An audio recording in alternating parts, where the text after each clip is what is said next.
नमोस्तु। सिर्फ एक वक्त पे एक ही बात बोलनी चाहिए।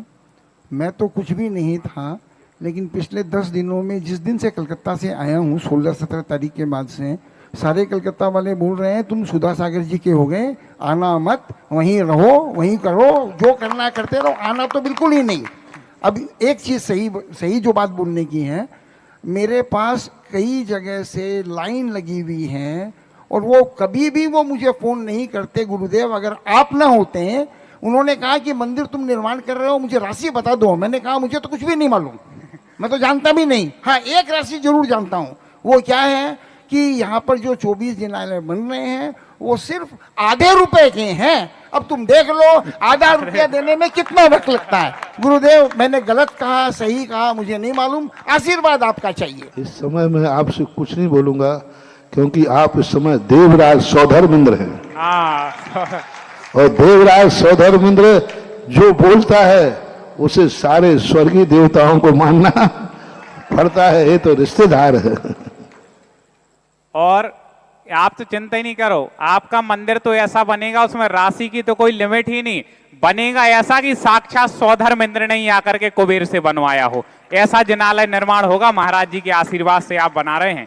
आज हमारे बीच में विशिष्ट अतिथि की आज कुछ उपस्थित हुए हैं, जो समाज के श्रेष्ठीगण हैं। श्री वीरेश सेठ जी, वीरेश दादाजी हमारे बीच में उपस्थित हैं। यहाँ की कमेटी उनको आदर सहित आमंत्रित करती, उनका सम्मान करना चाहती है।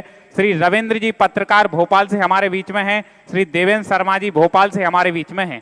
और गांधीधाम समाज से आज श्रेष्ठीगण हमारे बीच में उपस्थित हैं। रमेश गदिया जी हमारे बीच में हैं।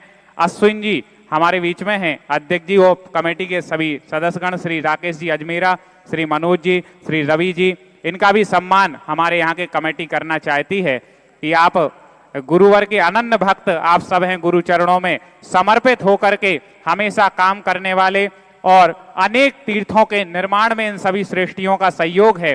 समाज में एक अहम भूमिका इन सभी श्रेष्ठियों की रहती है। गोसलपुर की कमेटी इनके सम्मान के क्रम से, छतरपुर के अध्यक्ष जी भी सम्मान के क्रम से जुड़ जाएं, आ जाएं, श्रेष्ठीगणों का सम्मान कर रहे हैं। जिज्ञासा करे खितौला से हमारे बीच में महिला मंडल आज उपस्थित हुआ है, उनकी जिज्ञासा यहाँ पर होगी। और इसके बाद डॉक्टर साहब बहोरी वंश से KL जैन जी उपस्थित हैं, उनकी जिज्ञासा होगी। डॉक्टर साहब को दे दें, वो महिला परिषद तक माइक पहुंचा दें। डॉक्टर साहब तब तक आप पहुंच लें, समय बचेगा।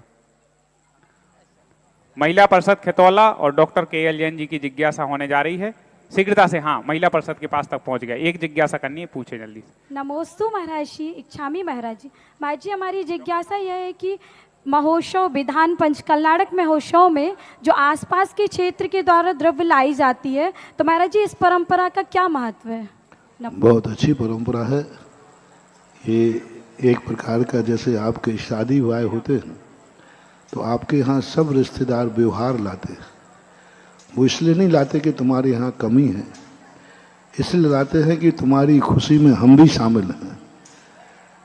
इसी प्रकार से द्रव्य लाने की परंपरा बहुत अच्छी है और कमेटियों को बड़े सम्मान के साथ, आदर के साथ उस द्रव्य को स्वीकार करना चाहिए। वो शगुन कहलाता है। दुश्मन भी यदि भेंट लेके आए तो उस समय दुश्मनी भूल करके उसकी भेंट को स्वीकार करना चाहिए। यदि तुम्हारा कोई विरोधी भी है, तुम्हारा गांव से कोई विरोध भी है और भेंट लेके आया है, तो उस समय तुम्हारे लिए दुश्मन भी है तो स्वीकार करना चाहिए, क्योंकि वो भेंट लेके आया है। इसलिए जो पंचकल्याणों विधानों में जो भेंट लेकर द्रव्य आते हैं, ये बहुत अच्छी परंपरा है। उसमें कोई कसाय भाव नहीं, आदर के साथ स्वीकार करो। कई लोग कसाय भाव करते हैं, अरे उस गांव वाला अपने पक्ष का नहीं है, उस गांव वाले की भेंट नहीं लेना, माइक से नाम ही नहीं बोलेंगे, दूसरे का बोल देंगे, उसका नहीं बोलेंगे, क्योंकि उसको तो ये कहलाते हैं कसाई लोग।